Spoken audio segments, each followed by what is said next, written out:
নমস্কাৰ, মই নৈতি ভিডিঅ'লৈ আপোনালোক সকলোকে স্বাগতম জনাইছোঁ। আজি আৰু বিয়া শেষৰ ভিডিঅ'টি আৰু এই ভিডিঅ'টোত দেখা পাব দৰা আৰু কইনা বিদায় দিয়া মুহূৰ্তখিনি আৰু এই ডেকা জীয়ৰী ভোজ হয়।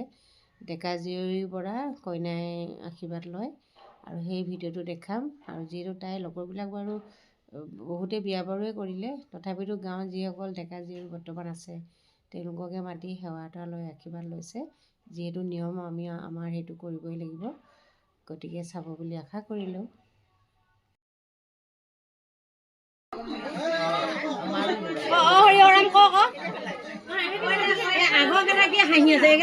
লগাই দে, আমি পিছত শিকাই দিম ন। হৰিহৰাম ক যোনটো ডাঙৰ আটাইতকৈ সি ক'ব।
আৰু এয়া কইনা ভাত খাই থকা মুহূৰ্তৰ শেষৰ সাজ আৰু মাকৰ ঘৰত।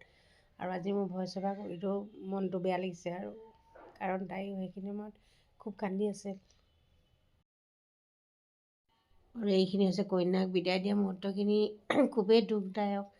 মানে ভিডিঅ'টো চাই থাকোঁতেও বেয়া লাগিছে, আৰু বাইদেৱে বহুত কান্দিছিলে, সেইটো কাৰণে মই মিউট কৰি দিছোঁ।